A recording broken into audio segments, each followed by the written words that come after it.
Good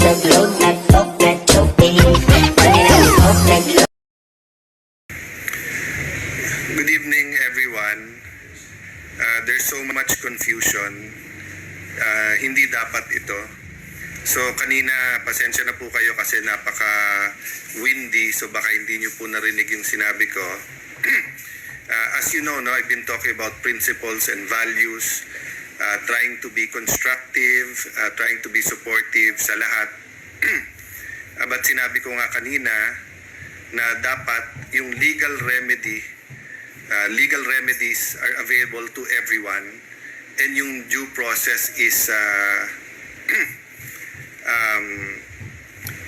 available and guaranteed to everyone.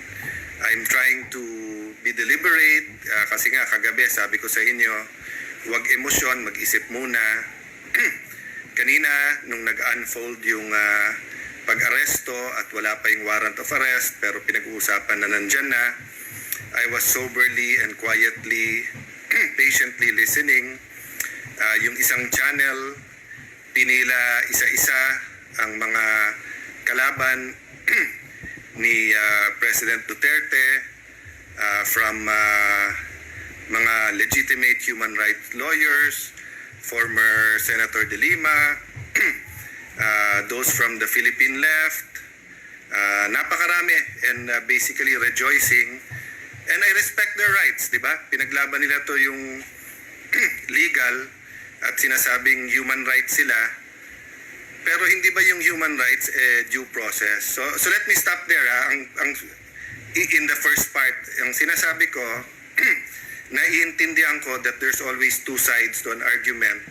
And when you go to court, kung ano man korte yun, quasi-judicial, when you go to a fiscal, when you go to an international court, precisely nga kasi hindi kayo magkasundo. So hindi ko tinatanggal sa human rights activists na meron silang pinaglalaban. Sa part 1, ito yung part 2. Yung isasakay siya sa aeroplano na may petition siya sa Supreme Court at walang Philippine court na nagsasabing dapat siyang i-extradite or i-surrender sa Hague. Anong nangyari? Anong nangyari sa inyong mga human rights advocates? No? Hindi ko nilalahat ha. Kayo sa Ateneo Human Rights, alam niyong mahal ko kayo. Part ako niyan. Sa Supreme Court, marami tayong pinaglaban. Pero tama ba yon? Sasakay na lang siya sa aeroplano tapos dadalhin doon. May petition siya sa Supreme Court. Walang korte. May isang korte sa Pilipinas na verify muna yung warrant of arrest na yan. Hindi ba nangyari na sa atin dati yan na may extradition from the US at nilitigate pa dito? So yung pong sinasabi ko kanina na pray for the country, we're in a crossroad, pray for the PNP, pray for our courts, pero may pinaka-minimum. Ang pinaka-minimum is due process and letting everyone avail of the legal remedies. Hindi pwedeng may korte sa ibang bansa, huhulihin mo tapos isasakay mo na lang sa aeroplano.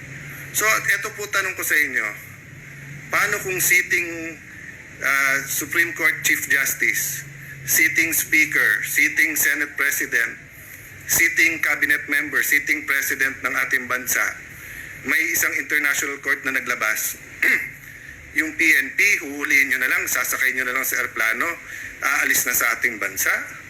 Diba? So, yung president, napaka-importante kung anong pinapakita natin sa lahat. So, sa akin, I continue to pray tonight.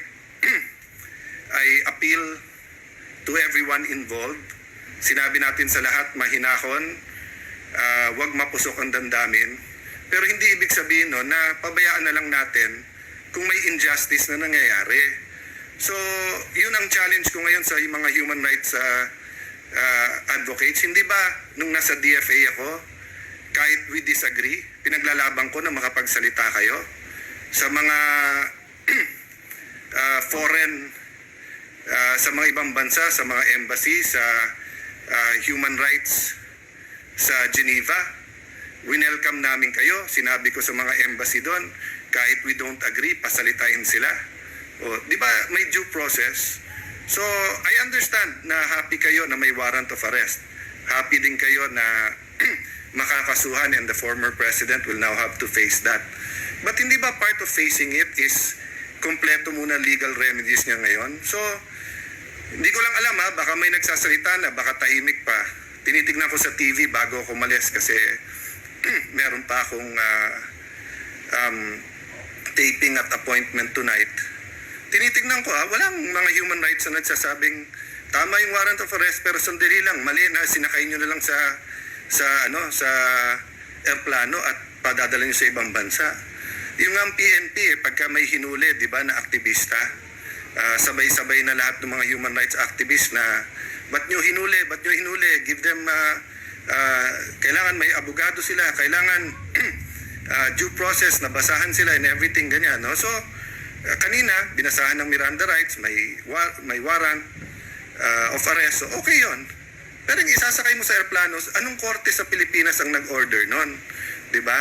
So fellow lawyers, it doesn't matter if we're pro-admin, pro-Duterte, neutral, etc. Ang pinag-uusapan na dito, ano yung batas ng Pilipinas. And ako personally, I'm so uncomfortable. I'm much more than that, but I'm just trying to maintain my cool na pwede talagang a foreign court will order tapos arestuhin mo dito. Sige, sabihin mo pwede yon, but hindi ka pwedeng pumunta ng korte at hindi pwedeng i-sort out muna ng korte yon. Bigla mo na lang isasakay sa airplano. No wonder si Kitty sabi niya, this is the plane na kinidnap yung tatay ko, di ba? Pag sinabi mong kidnap, I'm not talking about the legal term, yung colloquial term, no? Yung ordinary meaning ng Pilipino. Kapag ka may legal authority ka na kunin yung isang tao, hindi kidnapping yon, di ba? So, maa-argue na kailangan arestuhin kasi nga, yun ang interpretasyon ng gobyerno natin ngayon, tapos whether sa krame or kung saan man siya i-detain, di ba? Pero yung hindi mo binigyan ng 24 hours yung kanyang mga legal counsel na questionin to sa korte. So no wonder yung bata, kidnapping ang tawag. And I think many Filipinos will interpret it that way, no? So hindi ako pwedeng hindi magsalita kasi parati namin sinasabi sa aming show, kay Tano in Action with Boy Abunda, na yung tama, tama. Yun din ang turo ng tatay ko, yung tama, tama. Yun din ang nasa Biblia, kung anong tama ay tama. So I don't feel that I have to speak on all legal issues, and I really try to be supportive of each and every administration because I know mahirap maging nasa administrasyon, di ba? But, at saka napakahirap po i-defend yung hindi natin kasundo, hindi natin kabate, yung lalo kung parati ka in-Alaska and everything. But ano ba yung bare minimum, di ba? Yung bare minimum is yung karapatan nung kalaban mo respetuhin at may karapatan siyang tumakbo sa korte. So I'll end there, but I hope na may nakikinig pa tayong lahat. I believe that lawyers are officers of the court. Yun ang turo sa atin sa law school. I don't think may pumapasok naman sa law school na hindi idealistic. Lahat naman tayo halos gumagraduate ng idealistic. Tapos nagiging practical pag nagpa-practice na, nasa gobyerno, nasa business. But there are times that we just have to stand up for what's right. And we have to echo that para malinaw sa lahat. So, kailangan malinaw sa DOJ, sa PNP, sa militar. Kailangan malinaw po sa practicing lawyers, malinaw sa mga businessmen, malinaw sa mga anak natin, kahit 7-year-old yan, grade 1, grade 5. Na sa Pilipinas, pagka may nag-accuse sa'yo, you can go to court. Pagka hindi malinaw, katulad ngayon, there is so much confusion, you have a court, you have a system that's working, that you can go to and you can run to and you give them reasonable time. Di naman namin sinasabi na 15 days, 30 days, 2 months, hindi nag-action yung korte. Huwag niyong gawin yung tama, yung dapat tingin yung tamang gawin, di ba?